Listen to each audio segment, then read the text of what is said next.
The ship moved slowly through the darkness of space.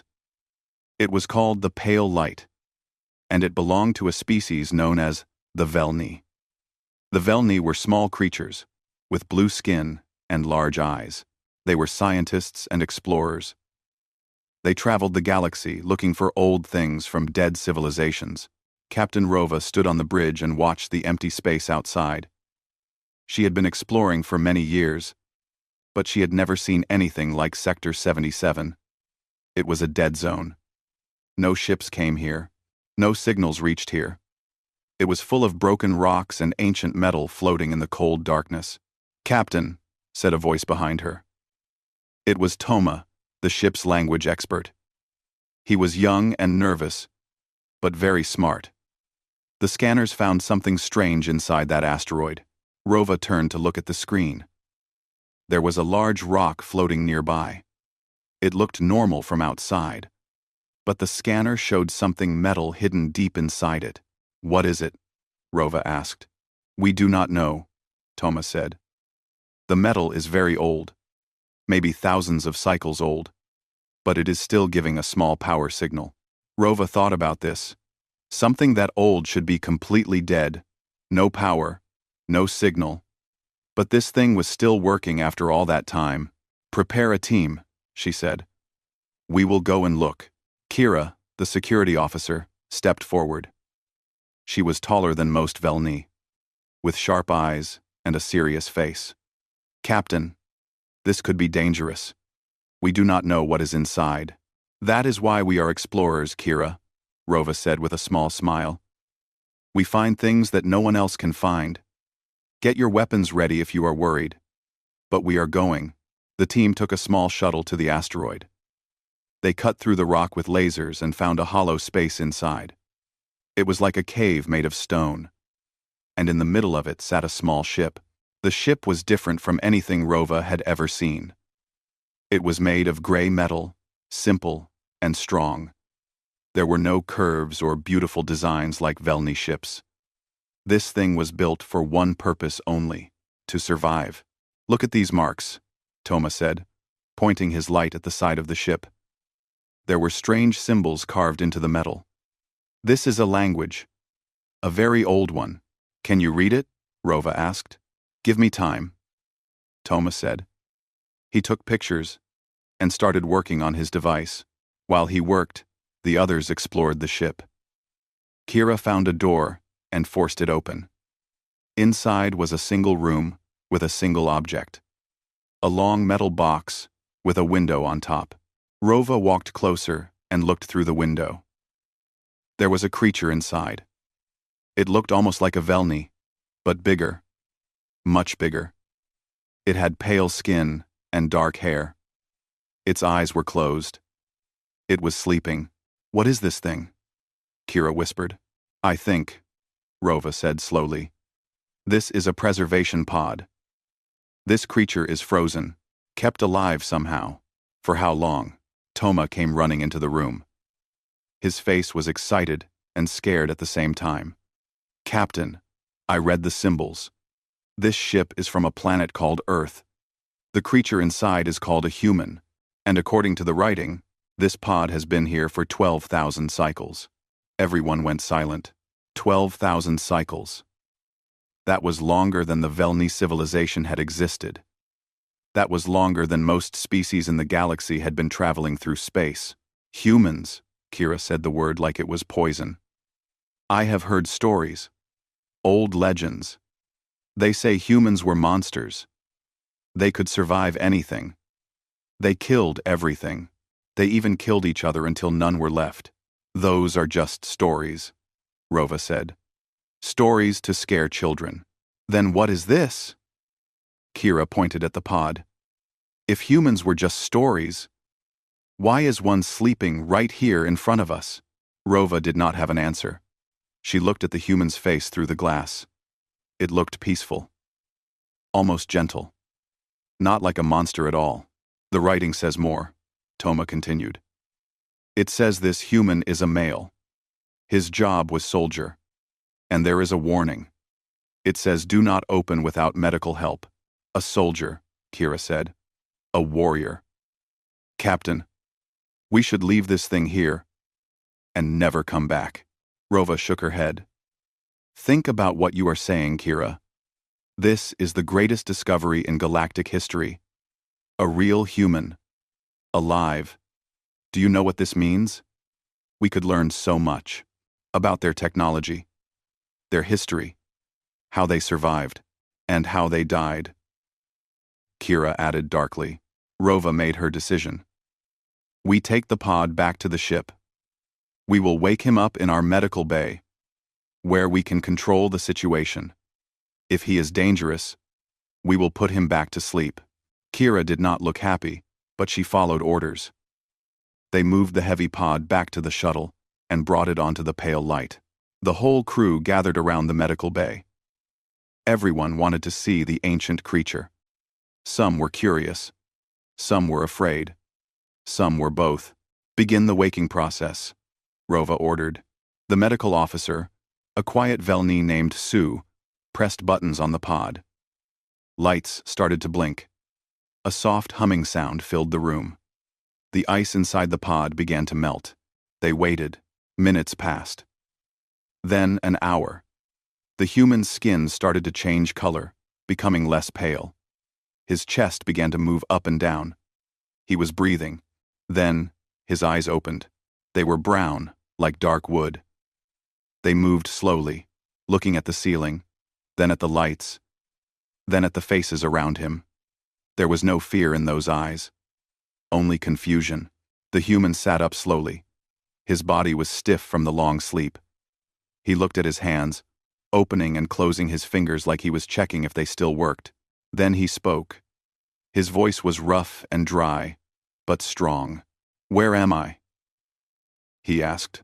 How long was I sleeping? Rova stepped forward. Her translator device worked quickly, changing his words into her language, and her words into his. You are on my ship, she said. The pale light. We found you inside an asteroid. According to our readings, you have been asleep for 12,000 cycles. The human stared at her. For a long moment, he did not move, did not speak. Something in his eyes changed. It was like watching hope die. 12,000 years, he said softly. Then everyone I knew is gone. Everything I knew is gone. Yes, Rova said gently. The human laughed. It was not a happy sound. Alive. I was supposed to sleep for 50 years. Not 12,000. Something went wrong. Very wrong. He swung his legs off the pod and stood up. Everyone stepped back. He was tall. So much taller than any of them. His body was thick with muscle. He moved like a hunter. Even though he was weak from sleep. My name is Park Tae, he said. I was a soldier from Korea. A country on Earth. I went into that pod because there was a war. A bad war. We were losing. The pods were supposed to save some of us. Let us start again later. Azzy, later, Azzy, your planet, Toma asked carefully. Earth, what happened to it? Tae looked at him. There was deep sadness in his eyes. I do not know. I went to sleep before the end. But if 12,000 years have passed and you found me in a dead zone, I think I can guess. He looked around at the aliens surrounding him. At their strange blue skin and big eyes. At their small bodies and careful movements. So, Tae said, humans are gone. And you are what is left. The new people of the galaxy. Rova nodded. There are many species now. Hundreds of worlds.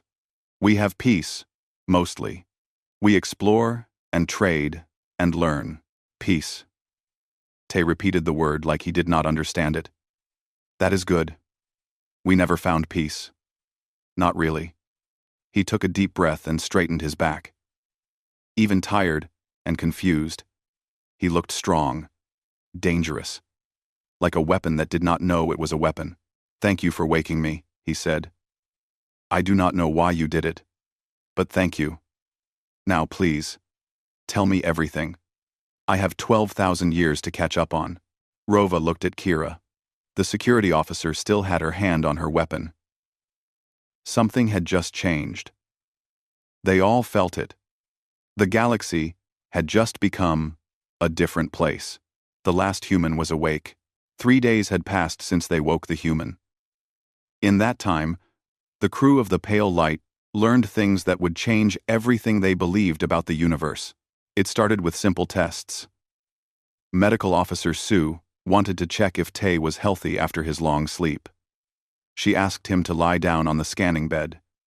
He did so without complaint. The machine hummed and lights moved over his body. When the results came, Sue thought the machine was broken. She ran the tests again. Then again. The numbers did not change. "Captain," she called Rova to the medical bay. Her voice was shaking. "You need to see this." Rova stood next to her and looked at the screen. "What am I seeing?" "His bones," Sue said. "Look at the density reading. A normal Velni bone has a strength of about 40 units. The strongest species we know, the Keth warriors, have bones around 70 units. And the human? 160 units. Sue's hands were trembling. His bones are twice as strong as the most powerful warriors in the galaxy. And that is not all.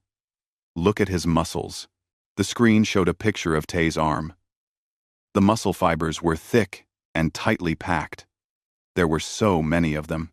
His muscles are different from ours, Sue explained. They can produce much more force, and they repair themselves very fast. I cut his arm a little to take a blood sample. The wound closed in less than an hour. Rova felt cold. He heals that quickly, faster than any species I have ever seen. And his heart. Look at his heart. The scan showed Tay's heart beating. It was strong and steady, pumping blood through his body with great power. Our hearts beat about 100 times per minute when we are calm, Sue said.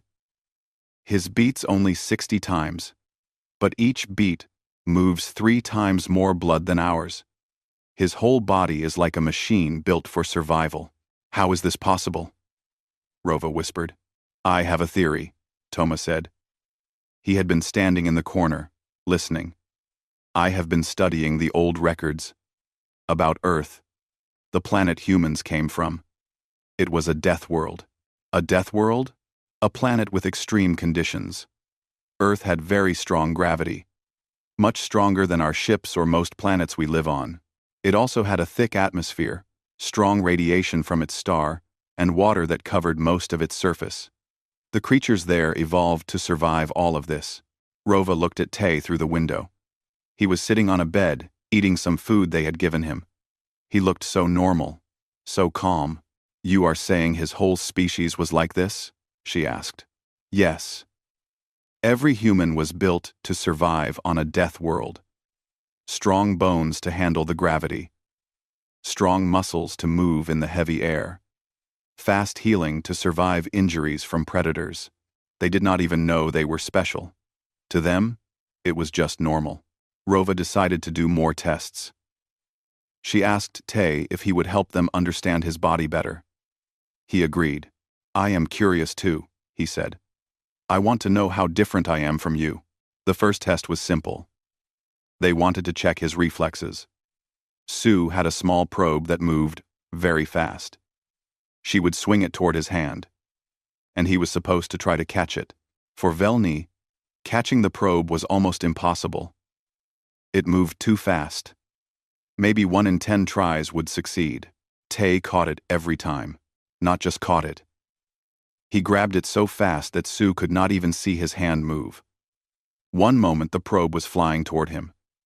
The next moment, it was in his fist. Again, Kira said. She did not believe it.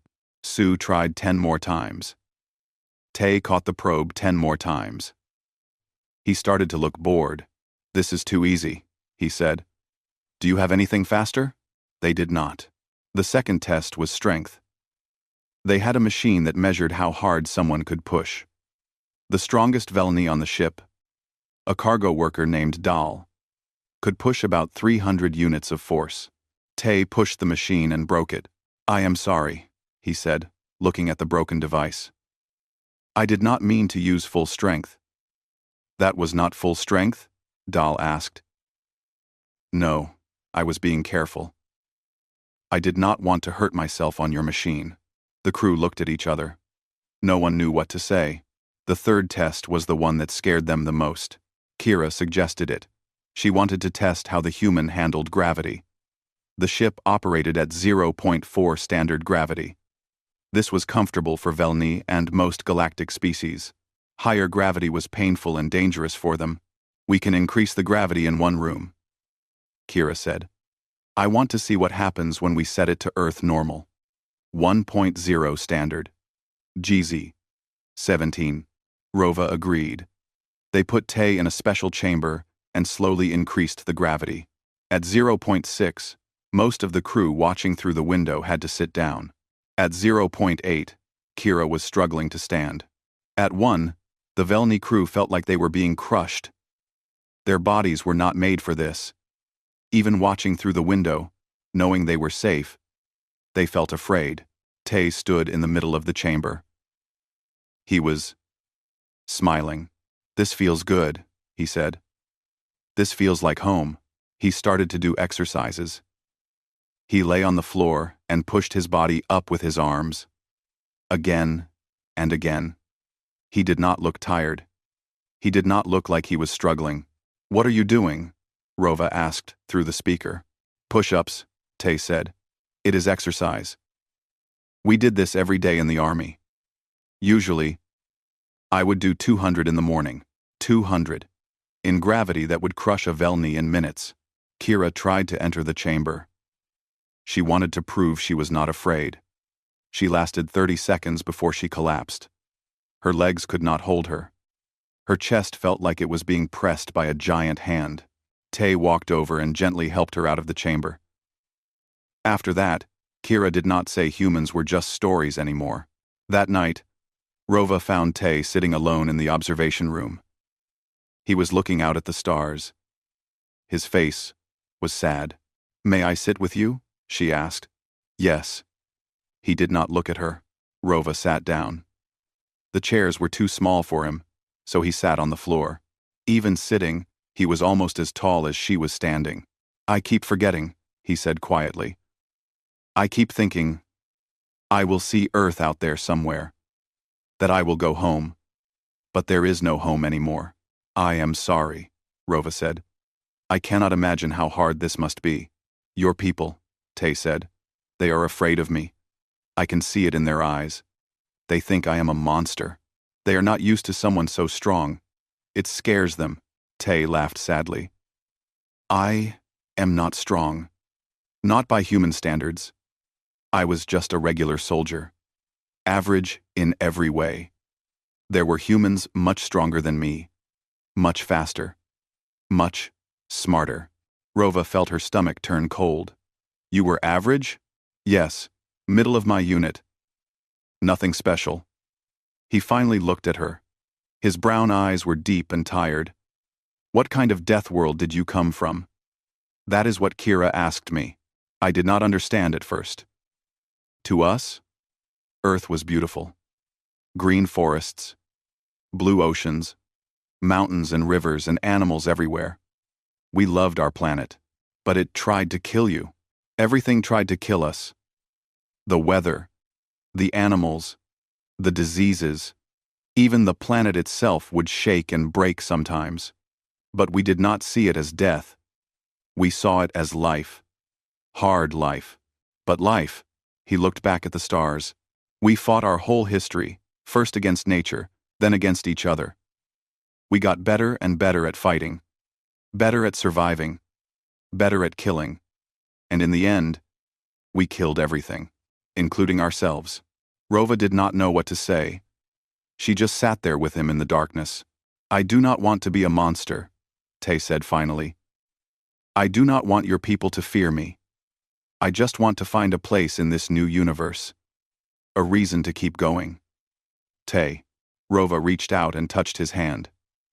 It was warm and rough. so different from her smooth blue skin. "Then we will find you that place," she said. "Together." Tay looked at her small hand on his. For a moment, something like hope appeared in his eyes. "Together," he repeated. "I like that word." Somewhere in the darkness of Sector 77, other ships were moving. Ships that had heard the pale light's distress signals. Ships belonging to creatures who hunted and took and killed. The Keth were coming, and they had no idea what they were about to find. The alarm woke Tay from his sleep. Red lights flashed in his small room. A loud sound repeated again and again. He was on his feet. Before he was fully awake, his body remembered what alarms meant even after 12,000 years. He ran to the bridge.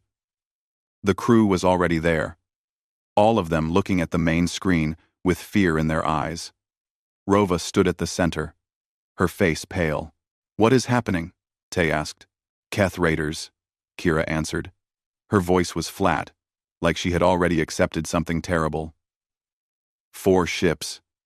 They must have caught our signals when we were exploring the asteroid. They have been following us. Tay looked at the screen. 4 dark shapes were moving closer. They were bigger than the pale light. Much bigger. Their designs were sharp and angry, like weapons with engines. "Who are the Keth?" Tay asked. "Slavers," Rova said. "Pirates. They attack weak ships and take everything.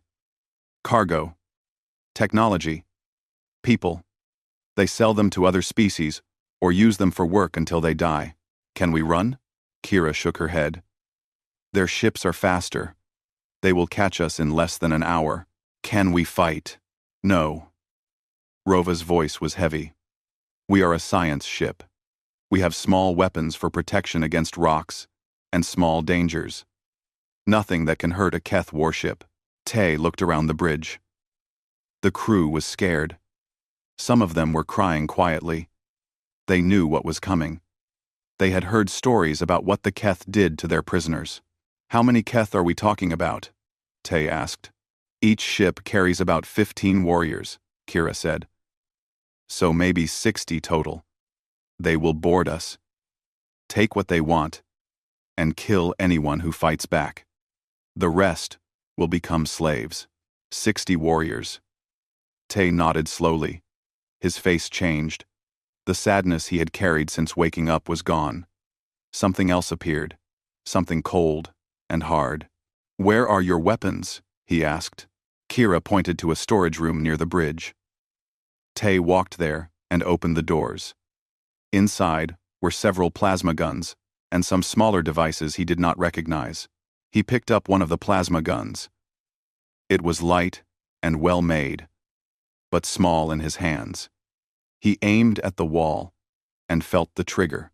"These are good weapons," he said, "but too small for my hands. I will miss too much." He put the gun down and looked around. In the corner was a pile of maintenance tools. Long metal rods used for fixing the ship. He picked one up. It was heavy, maybe 30 kilograms. To a Velni, it was almost impossible to lift. To Tay, it felt like a stick. "This will do," he said. Kira stared at him. "You cannot be serious. You want to fight Keth raiders with a metal rod? I have fought with less." Tay swung the rod slowly, getting used to its weight and balance. "In the old days, before we had good weapons, humans fought with sticks and stones. We were good at it. The Keth have armor, energy shields, weapons that can burn through metal. Then I will have to be fast." Tay looked at her. His eyes were calm. "Listen to me. I was a soldier for 10 years. I fought in wars you cannot imagine. I killed people and watched my friends die. I did not like it. I still do not like it. But it is what I am trained to do." End quote. End quote. He walked toward the airlock where the Keth would enter. "Keep your people safe. Lock the doors behind me. Do not open them until I come back, or until you are sure I am dead." Rova grabbed his arm. "Tay, you cannot do this alone. There are 60 of them. Tay looked down at her. For a moment, his face softened. Captain, you gave me a chance to live again. You treated me with kindness when you could have left me frozen forever. Let me pay that back. He gently removed her hand and walked to the airlock. Tay, Rova called after him. Why are you doing this? You do not owe us anything. Tay stopped but did not turn around. Because I spent my whole life fighting for things that did not matter. Land, power, pride, all of it turned to dust. Maybe this time I can fight for something real, for people who deserve to live. The doors closed behind him. The crew watched through the cameras as the first Keth ship connected to their airlock. The seal hissed. The door began to open. The Keth were big creatures, taller than Tay, with thick gray skin like rock. They had 4 arms and heads like insects. Their armor was black and covered with spikes. Each of them carried a weapon that glowed with red light. 15 of them poured into the corridor. They expected to find scared scientists begging for mercy. They found Tay. He stood in the middle of the corridor, alone, holding his metal rod. The lead, Keth, laughed. It was an ugly sound. What is this? He said. A pet trying to protect its masters? Get out of the way, little thing, and maybe we will let you live. Tay did not move. Leave this ship. Now. The Keth laughed again. All of them did. They thought it was the funniest thing they had ever heard. Then Tay moved. The Velni watching through the cameras could not see what happened. One moment, Tay was standing still. The next moment, the lead Keth was on the ground with his head crushed, like a broken egg. The second Keth died before he could raise his weapon. The metal rod hit his chest so hard that his armor cracked and broke. He flew backward into the others. The third Keth fired his weapon. The red energy hit Tay in the shoulder. It burned through his shirt and marked his skin. But Tay did not stop. He pushed through the pain and swung his rod again. The third Keth lost his head. After that, everything became chaos. Tay fought like nothing the galaxy had ever seen. He was not the fastest or the strongest human. But to the Keth, he was a nightmare. His bones did not break when they hit him. His muscles did not tire when he swung his weapon. His mind did not freeze when death was all around him. He had trained for this his whole life. Every day in the army, every battle he survived, every friend he watched die. It had all prepared him for this moment. The Keth could not hit him. He moved too strangely, too unpredictably. Humans had spent millions of years learning to hunt and fight. That knowledge was written into Tay's body, into his instincts, into his bones. He was not fighting for glory. He was not fighting for revenge. He was just a soldier, doing what soldiers did. The first 15 Keth died in 3 minutes. The second ship connected to a different airlock. 15 more warriors rushed in. They had heard the screaming on their radios. They knew something was wrong. But they were proud. They were Keth. They did not run from battle. Tay met them in the hallway. His metal rod was bent now, covered in gray blood. His body was burned in several places where their weapons had hit him. But he was still standing. Who are you? One of the Keth shouted. I am human, Tay said. Then, he killed them all.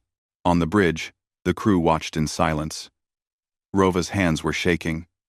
Kira had stopped breathing. 11 minutes after the fighting started, it was over. 32 Keth warriors lay dead in the corridors of the pale light. The other 2 ships were pulling away, running as fast as they could. They had seen enough. The airlock opened, and Tay walked back onto the bridge. He was covered in alien blood. His clothes were burned and torn. He was breathing hard, but he was alive. The other ships are running, he said.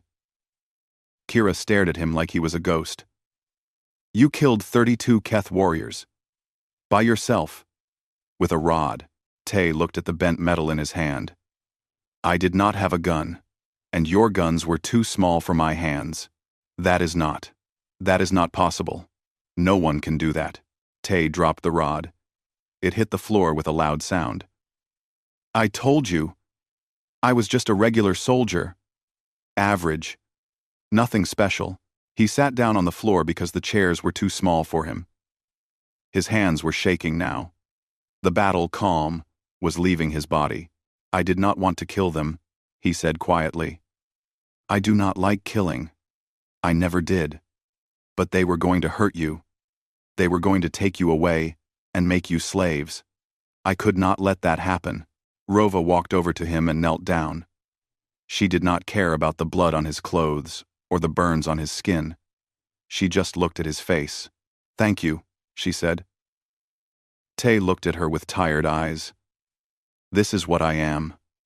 A weapon. A killer. I hoped maybe things would be different after 12,000 years. That I could be something else. You are something else, Rova said. You are our friend. And you just gave us our lives back. She held out her small blue hand. Tay looked at it for a long moment. Then he took it gently. So gently. Afraid he might break her without meaning to. Friend. He repeated the word. I like that better than soldier. Outside, the stars kept burning. Somewhere in the galaxy, stories were already spreading. Stories about a dead species that was not dead. About a monster that saved instead of destroyed. About the last human, who fought like a demon but wept like a child. The universe would never be the same again. News traveled fast in the galaxy. Faster than any ship could fly. By the time the pale light reached the nearest space station, everyone already knew the story. A human was alive. The last of a dead species. And he had killed 32 Keth raiders by himself. Some people did not believe it. They thought it was a joke or a mistake. Humans were just legends, stories told to scare children. Behave, or the humans will come for you. Eat your food, or you will be weak like the species the humans destroyed. But the Keth knew it was true. The warriors who ran away told everyone what they saw. A creature that moved too fast to see. That took energy blasts and kept fighting. That broke Keth armor with a metal stick. The Keth leaders did not know what to do. They wanted revenge, but they were also afraid. If one human could do that much damage, what would happen if there were more? 1 month after the battle, Captain Rova received a message. It came from the Galactic Council, the group of leaders who controlled the civilized galaxy. They wanted to meet the human. They wanted to see him for themselves. The capital world was called Vereth. It was a planet of tall silver towers and floating gardens. Millions of creatures from hundreds of species lived there. It was beautiful and peaceful and full of light. Tay felt strange walking through the streets. Everyone stared at him. Some pointed. Some took pictures. Some ran away. I feel like an animal in a display, he said to Rova. You are famous, she replied. The most famous person in the galaxy right now. Everyone wants to see the legendary human. I did not ask to be famous. I know. But that is what you are now. The council chamber was huge. A round room with seats rising up like a bowl. Hundreds of leaders, from hundreds of species, sat there, all looking down at the center. That was where Tay stood, alone under bright lights. High Chancellor Bora walked to the front. She was old, even for her long-lived species. Her skin was wrinkled and gray, and she moved slowly. But her eyes were sharp and intelligent. Human, she said. Her voice filled the room. We have called you here to answer questions. Many in this council are afraid. They have heard the stories about your kind. They want to know if you are a threat to galactic peace. Tay looked around at all the faces watching him. He saw fear in most of them, curiosity in some, hatred in a few. I will answer any question you have, he said. I have nothing to hide. A leader from the Keth stood up. His name was General Grath, and he was covered in battle scars. You killed my warriors, he growled. 32 of my best soldiers. Murdered them. In cold blood. They attacked my ship, Tay replied calmly. They were going to kill or enslave innocent people. I defended those people. With a stick, Grath shouted. What kind of monster can do that? The kind that survived on a death world, Tay said. The kind that spent millions of years learning to fight and survive. I did not enjoy killing your warriors. I wish they had just left when I told them to. But they did not. And I will not apologize for protecting my friends. Chancellor Bora raised her hand for silence. Human, if your kind were so powerful, why did you disappear? What force could have destroyed you? Tay was quiet for a long moment. The room waited. We destroyed ourselves, he finally said. The words hung in the air like a dark cloud. I do not understand, Bora said. You destroyed yourselves? How? Why? Tay took a deep breath. Humans were very good at many things. We were strong, smart, creative. We built great cities and machines and art. We explored our world and then reached for the stars. But we had a weakness, a terrible weakness that we could never fix. What weakness? We could not stop fighting each other. Tay's voice was heavy with old pain. We divided ourselves into groups, countries, religions, races. We found reasons to hate each other, to fear each other, to kill each other. We had wars that lasted for generations. Wars over land, wars over resources, wars over ideas. He looked around the chamber. Every eye was on him. In the end, we got too good at killing. Our weapons became too powerful. We built things that could destroy whole cities in a single moment. And we used them. On each other. You destroyed your own planet? Bora asked. We damaged it badly. The air became poison. The water became death. The plants and animals died. Most humans died too. The cryopods were a last hope. A way to save some of us so we could start again someday. But you did not start again. No. Tay's voice cracked slightly. 12,000 years, and I am the only one you found. I think the others died. Their pods failed, or they were never found. I was supposed to sleep for 50 years. Instead, I slept forever, and woke up to a universe where everyone I loved is gone. Silence filled the chamber. Even the Keth general looked uncomfortable. Chancellor Bora spoke again, more gently this time. Human. Tay. You have great power. Power that frightens many in this room. What do you plan to do with it? Tay thought about this question. He had asked it to himself many times since waking up. I was a soldier, he said. I killed for my country. I was good at it. I followed orders and did terrible things because someone told me to. I thought I was protecting my people. But really, I was just making the world worse. He looked directly at Bora. I do not want to be that person anymore. I do not want to be a weapon. I want to be something better. What does that mean? It means I want to help. I want to use whatever strength I have to protect people who cannot protect themselves. Not to conquer, not to destroy, just to protect. A murmur went through the chamber. Some voices were angry, some were hopeful. How can we trust you? Asked a leader from a species Tay did not know. How do we know you will not turn against us someday? Your own species destroyed itself through violence. Why would you be any different? You cannot trust me, Tay admitted. Not yet. Trust must be earned through actions, not words. I know that. So let me prove myself. Let me show you through what I do that humans can be more than monsters. He stood straighter, finding strength he did not know he had. We were not meant to be weapons, he said.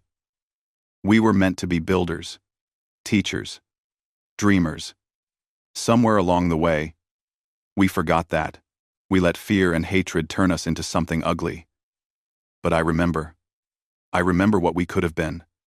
And maybe, with your help, I can become that, instead. Chancellor Bora studied him for a long moment.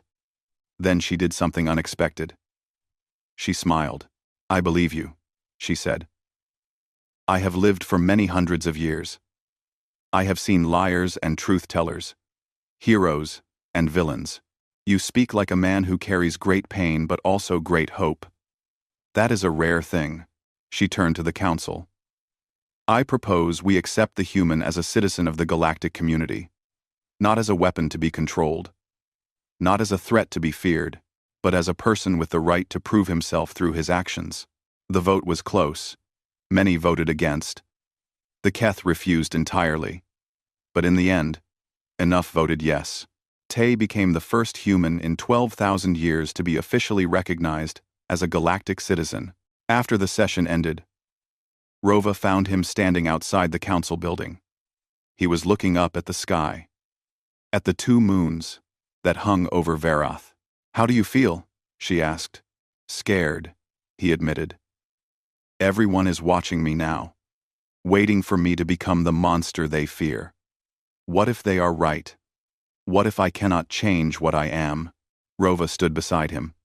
Tay, I watched you fight the Keth. I saw what you can do, but I also saw you cry afterward. I saw you apologize for the lives you took. That is not what a monster does. Monsters can pretend, true. But I do not think you are pretending. She touched his arm gently. I think you are exactly what you seem to be. A good man who has done terrible things and wants to do better. Tay looked down at her. His eyes were wet. 12,000 years ago, I went to sleep thinking humanity was finished, that we had failed completely. Now I wake up and everyone looks at me like I represent my whole species. Every mistake I make will prove them right about us. Then do not make mistakes, Rova said simply. Show them what humanity could have been. Not the warriors or the killers. The builders. The dreamers. You said that yourself. Tay laughed softly. You make it sound easy. It will be the hardest thing you have ever done. But you will not be alone. I will help you. My crew will help you. And maybe, slowly, others will join us. She held out her hand. Tay took it. Partners? She asked. Partners, he agreed. Above them, the moons glowed softly, and somewhere in the galaxy, the legend of the last human continued to grow. Not just a story of strength and violence, but a story of something more. A story of hope. 10 cycles passed. A cycle was about 1 Earth year, so Tay had been awake in the new galaxy for a decade. In that time, everything changed. He did not become a weapon like some had feared. He did not conquer worlds or start wars. Instead, he became something else entirely. Something nobody expected. He became a teacher. It started small. Kira asked him to show her how he fought. Not to copy him, because no Velni could ever match human strength, but to understand how humans thought about combat. How they moved. How they survived. Tay agreed. He taught her the basics. Balance. Awareness. Using your whole body, not just your arms. Reading your enemy before they attacked. Humans learned to fight long before we had weapons, he explained. We fought animals that were bigger, faster, and stronger than us. We won because we were smarter. We worked together. We used our minds as much as our bodies. Kira learned fast. She taught others. Those others taught more. Soon, hundreds of students from dozens of species were learning what came to be called human combat philosophy. They called themselves the Iron Circle. They were not an army. They were peacekeepers. Protectors. They traveled to places where violence threatened innocent people and tried to stop it without causing more harm. Tay trained them all personally. He was patient and kind with his students, even when they made mistakes. He never hit anyone in anger. He never used his strength to bully or threaten. Violence is a tool, he told them. Like fire. It can warm your home or burn it down. You must control it, or it will control you. The Iron Circle grew famous throughout the galaxy. They protected trade routes from pirates. They stopped wars between small planets before they grew too big. They rescued hostages and defended refugees. And always, at the front of them, was Tay. But Tay did not seek glory. When the fighting was done, he always went back to his home. A small station near the edge of the galaxy, far from the bright lights and busy cities. There, he lived a simple life. He had a garden. It was the first thing he built when he got his own space. A small room filled with dirt and lights and water systems. Inside it, he grew plants from Earth. The seeds had been in his pod, preserved along with him, probably meant for starting a new colony that never happened. Tomatoes, peppers, green beans, a small apple tree that he cared for, like a child. "Why do you spend so much time with plants?" asked Hannah, one of his first students. She was a young Velni, curious and brave, who had become something like a daughter to him. "Because growing things is the opposite of destroying them," Tay replied. He was kneeling in the dirt, carefully watering his tomatoes. "But you still fight. You still lead the Iron Circle into danger." "Yes. Because sometimes you must break things to protect what matters. But fighting should always be the last choice, not the first. The goal is not victory. The goal is peace." Hannah sat down beside him. "Do you miss Earth?" Tay was quiet for a moment. "Every day, I miss the smell of rain, the sound of birds, the feeling of real wind on my face. Everything here is recycled air and artificial light. It keeps me alive, but it is not the same. I wish I could have seen it. It was beautiful. Truly beautiful. Even with all our mistakes, even with everything we did wrong, it was the most beautiful place I have ever known." He touched a tomato gently. "That is why I grow these, to remember, to keep a small piece of Earth alive." Years passed. Tay grew older, though he aged slowly. Human bodies were tough, even against time. His hair turned gray at the edges. His face gained lines. But his strength remained. The Iron Circle spread across the galaxy. What started with a few students became thousands. They were in every sector, on every major world. The symbol of the circle, with a human hand inside, became a sign of hope. Children played pretend as the human. They ran around making fighting sounds, pretending to defeat bad guys with sticks. Parents told stories about the sleeping giant who woke up to save the universe. Tay found it all very strange. "I was nobody," he told Rova one evening. They were old friends now. After all these years, a regular soldier, from a regular town. I never did anything special before the war. Now there are songs about me. Statues. Children wearing masks that look like my face." Rova laughed. "You are special because you do not think you are special. Most powerful people become cruel or proud. You stayed kind. That is rare in any species." "I almost was not kind," Tay admitted. "When I first woke up and saw the Keth attacking your ship, part of me wanted to kill them all.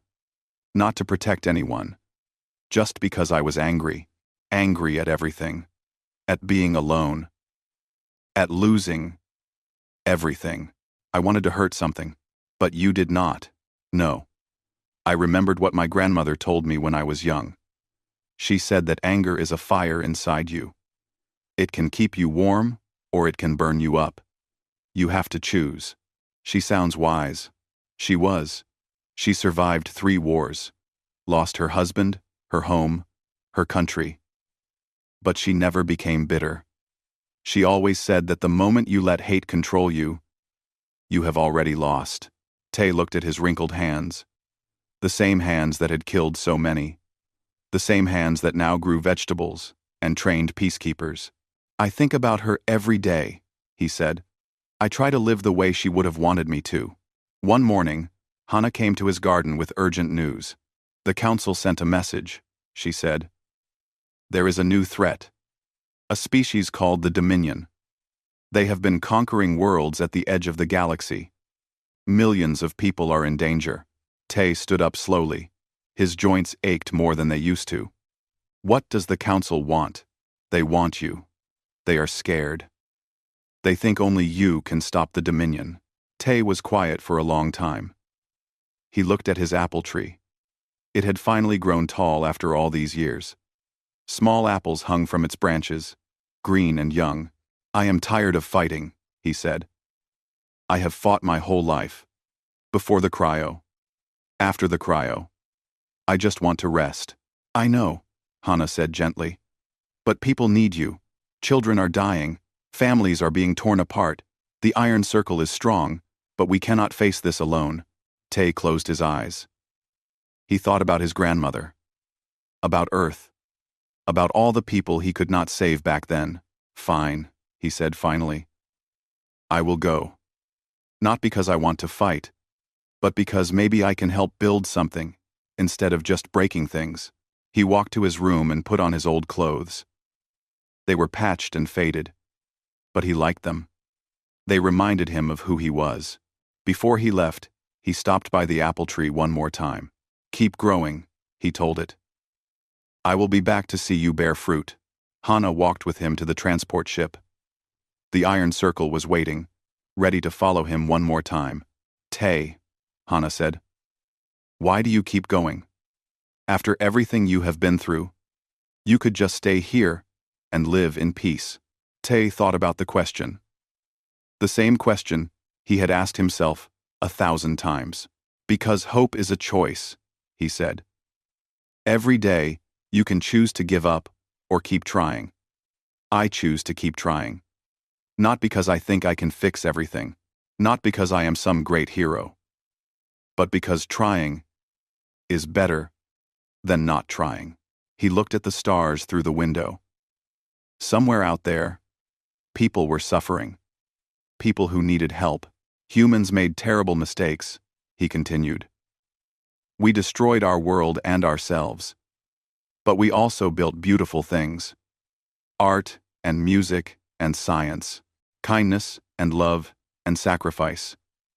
The bad does not erase the good. And the good does not erase the bad. They exist together. He turned to Hannah. I am the last human. Every choice I make says something about my species. Every action I take tells the galaxy who we really were. So I choose to show them the best of us. The builders. The dreamers. The ones who kept trying even when everything seemed lost. Hannah smiled. You sound like a philosopher now. I sound like my grandmother. Tay laughed. She would be very proud. Or very embarrassed.